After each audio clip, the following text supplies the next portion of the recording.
Hi guys, so the answers to last night's homework were posted on Google Classroom. If you have any questions, please feel free to send me an email and I will try to explain the construction to you. Keep in mind that all of your construction marks should pretty much look identical to mine. There really isn't any variation that could happen when you are doing constructions. So if your construction marks look way different than mine, just shoot me an email and we will try to figure out what happened, but for the most part, yours should pretty much look identical to mine, okay? So today we're gonna be starting with constructing an equilateral triangle. So on the previous page, 478, are the instructions on how to do so. This is probably one of the easiest constructions, aside obviously from copying a line segment. But the one thing that's nice about an equilateral triangle, obviously, is that all of the sides are equal, so you only need to measure your segment one time, okay? So what they want us to do is construct an equilateral triangle with RS as one side. So I personally am going to turn my paper because I think it's easier. I personally don't like having to, I don't know, draw construction marks over to the side. I kind of like them to be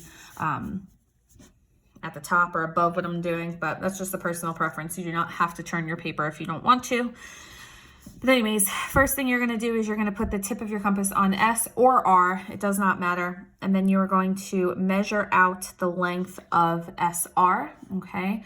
And so now this distance SR is the length that all three sides of our triangle should be.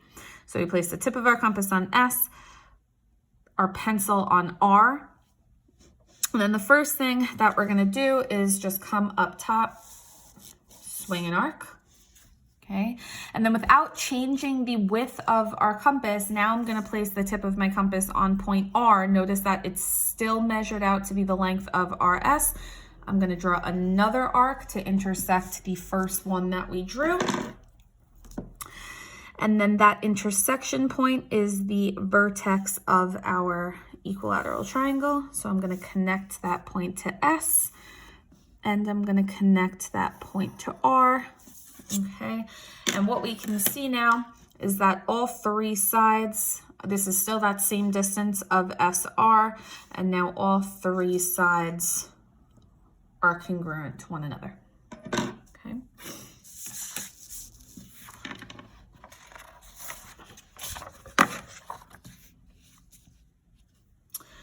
The next construction that we are going to be doing is constructing an angle bisector.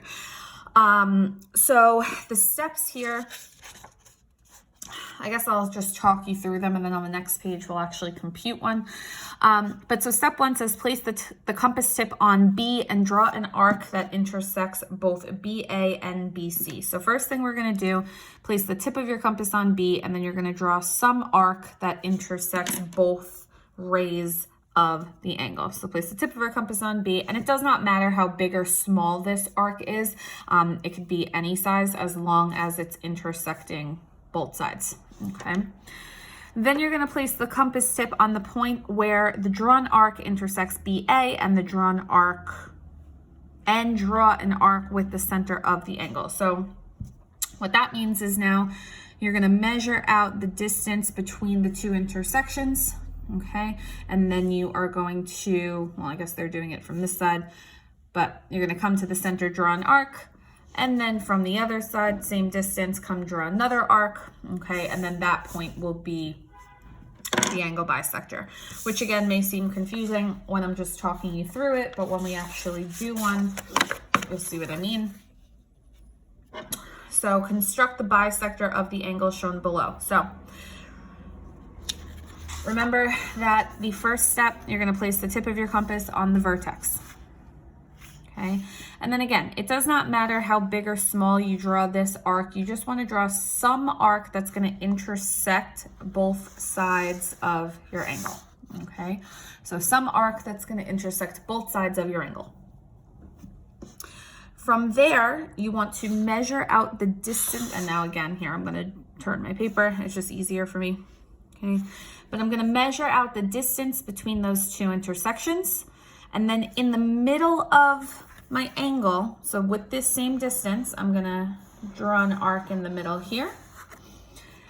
And now keeping this same distance, place the tip of my compass on the other intersection and draw another arc in the middle. Okay, so again, place the tip of my compass on my vertex, draw some arc that intersects both sides. Then I want to measure out the distance between the two intersections, keep the tip of my compass on one of the intersections, draw an arc, then using that same distance, place the tip of my compass on the other intersection, draw another arc. Okay, and now the intersection of those two arcs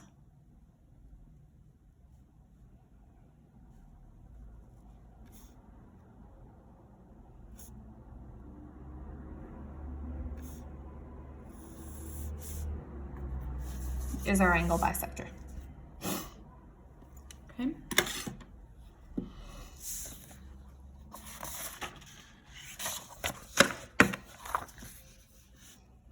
Okay, and then last construction we are going to do today is perpendicular bisectors. Okay, so again, the constructions for constructing a perpendicular bisector are on the previous page. But basically the idea is that you're going to place the tip of your compass on A or on B. It does not matter where you start.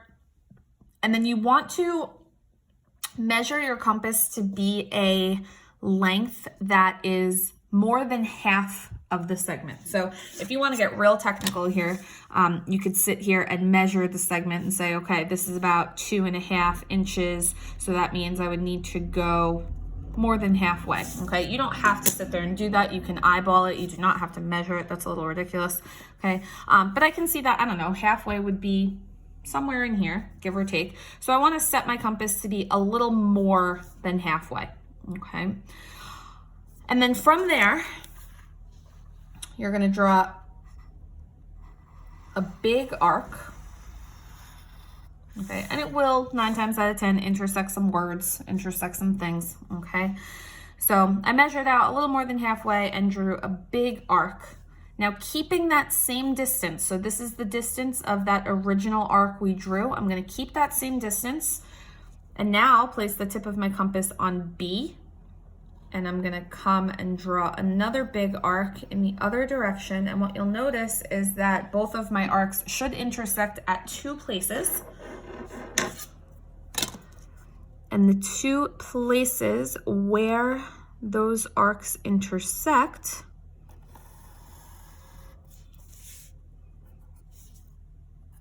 is our perpendicular bisector. Okay, and again, if you don't believe me, you can sit here and put your protractor here. You can see that we have created a 90-degree angle. Okay, and again, if you were to measure this segment out, you don't have to, but if you want to get crazy like that, okay, you can see that it's directly in the center as well. Okay, so that's our perpendicular bisector. Okay, and then we'll do one more of those. So, and again, I like to just rotate my paper, it's easier for me. So construct this perpendicular bisector of AB, label the midpoint of AB as M. Okay, so tip of my compass on A, halfway looks about here, so I'm gonna go a little more than that. I don't know, I'm gonna go about there, okay? Like I said, it does not matter how far past halfway you go, you just wanna go a little more than half. Draw a big arc. Now keeping that same distance, place the tip of your compass on B. Draw another big arc. We should have 2 arcs that are intersecting one another. And then the intersection of those 2 arcs is our perpendicular bisector. And there's point M. Okay. So refer to the unit schedule for your classwork assignment for today. And if you have any questions, please feel free to send me an email.